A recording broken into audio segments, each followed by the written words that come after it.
purpose, our Lieutenant Governor, Gavin Newsom.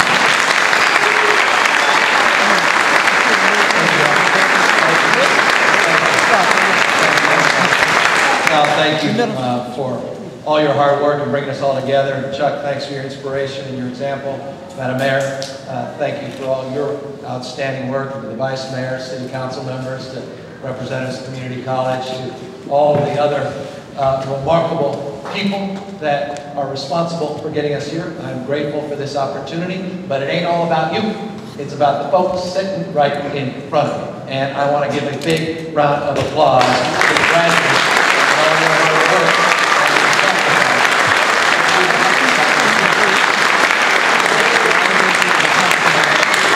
I had the opportunity just a few moments ago to meet with 4 or 5 of you, and something struck me that everyone was telling a little bit briefly about their story, what they were doing a couple years ago, how they found out about this program. But there was a word that, for me, became indelible, at least at the moment, and it has not left me since I walked out of that small room into this larger auditorium, and that was the word choice.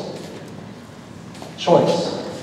And it's a profoundly important word, because at the end of the day, our life and our decisions are about choice, not necessarily fate. Fundamentally, it's decisions, not conditions, that determine your future, that determine our future. It's choice. Sometimes it's not easy, sometimes you don't have as many choices, sometimes those choices are limited, sometimes the decisions you make that are enlightened, you think are the right ones, don't necessarily always work out. But at the end of the day, it's not conditions. It's not someone else's fault. It's taking that personal responsibility and making better decisions. Choice. And that's what you guys did. And that's why you're here. And that's why there's so many others that are here celebrating with remarkable pride your accomplishment, your choice, your decisions. You didn't accept fate. You didn't accept the fact that, well, you lost your job, that was it, you're going to give up. You didn't say, well, you know, I got a new baby, my wife or husband left me all alone with this baby, and, you know, I can barely make that, I can't make things. You said, no, I'm going to do better. I'm going to do more for my 7-year-old. And you stepped up and you stepped in and you took that cue. You started to open your eyes to positive things, because at the end of the day, and you all make this point as well, how you found out about this program is because you opened yourself up to this program. See, programs like this don't exist if all you're focused on is what's wrong in your life. It's a truism. You're nothing but a mirror of your consistent thoughts. I want to repeat that. You are nothing but a mirror of your consistent thoughts. Whatever you focus on, you will find more of. I know this in my personal life, my professional life. I'm a guy who created about 1,000 jobs in this state before I got into politics.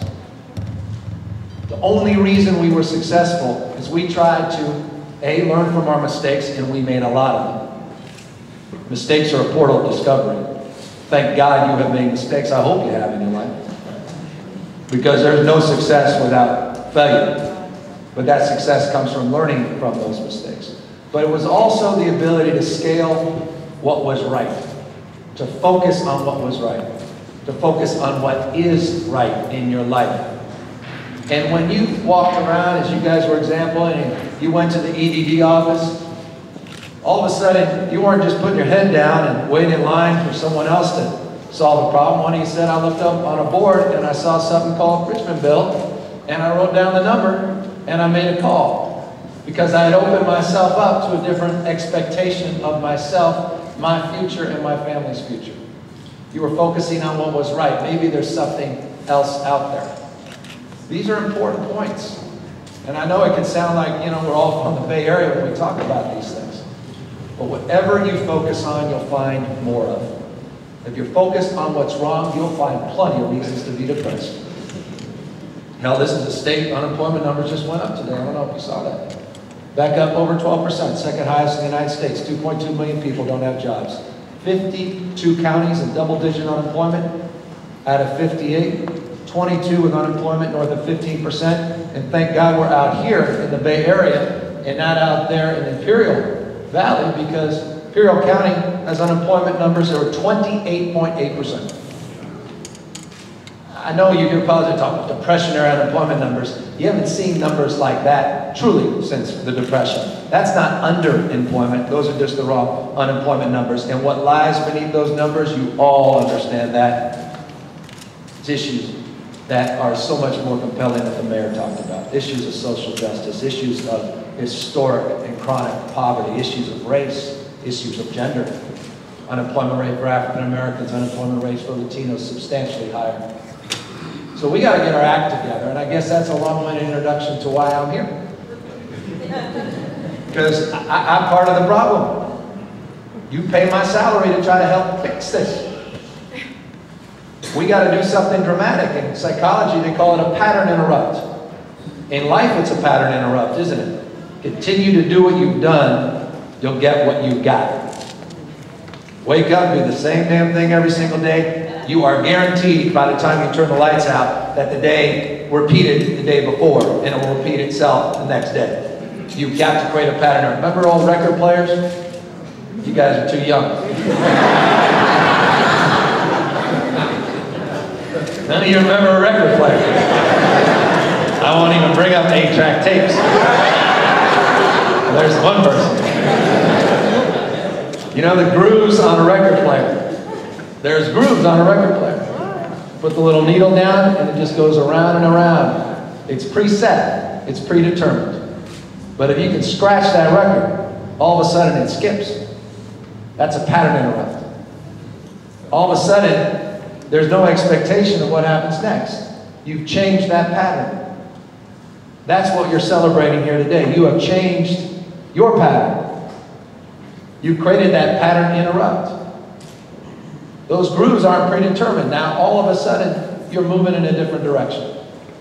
And so, I'm just here to thank you for being an example. And it's our job, particularly elected officials, but community leaders and parents, to share that example. Because I'm one of those people, once a mind is stretched, it can never go back to its original form. And your mind gets stretched by programs like this. Because you can listen to all these pundits screaming and yelling at each other on every one of these networks. I ain't gonna pick and choose on all of these networks.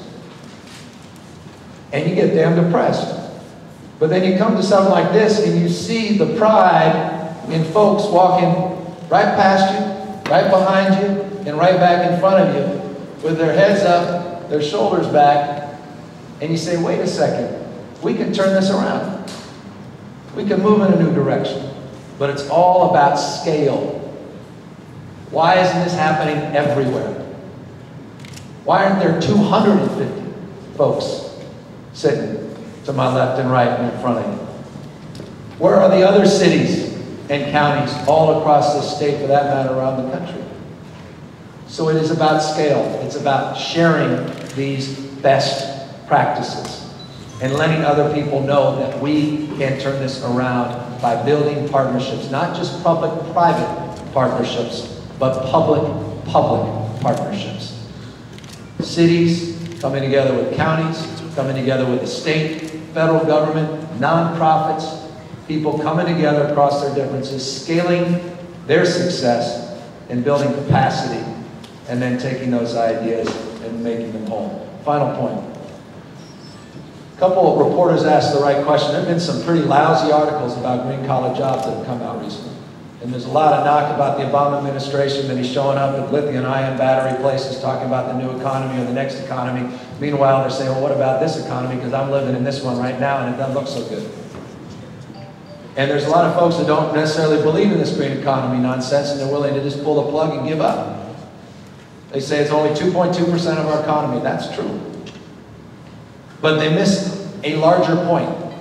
The highest growth sector in the U.S. economy right now, outside of tech jobs, which are back to pre-boom levels, is in green tech.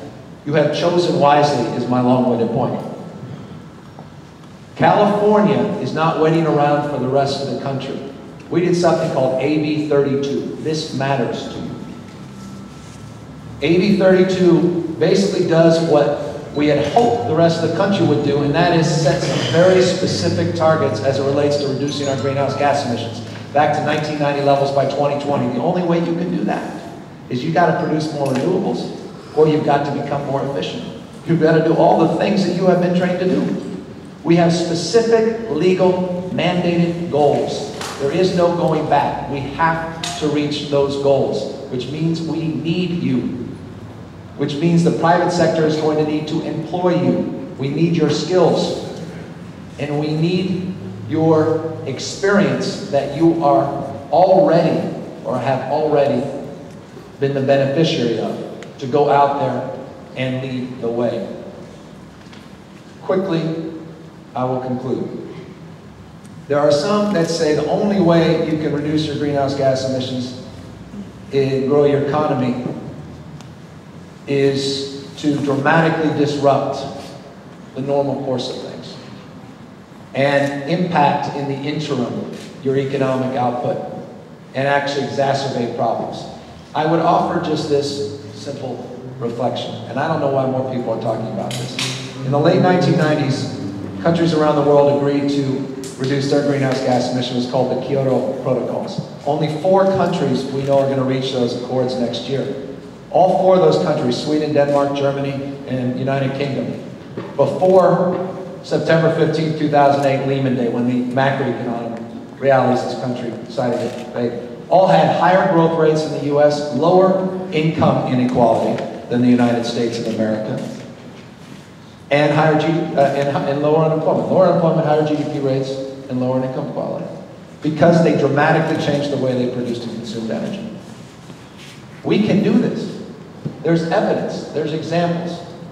And so I'm just grateful you are part of that evidence, you're part of that example, and you're going to be part of this remarkable future that collectively we are building. And so I'm just here to say, more important than anything else, thank you. Thank you for being that example. Thank you for your believing in yourself. Thank you for making a better choice. And thank you for doing the most important work that you have ahead of you. The future's inside of you, it's not in front of you. And that is not to give up. Because this won't necessarily be easy. Success is not a place or a definition, it's a direction.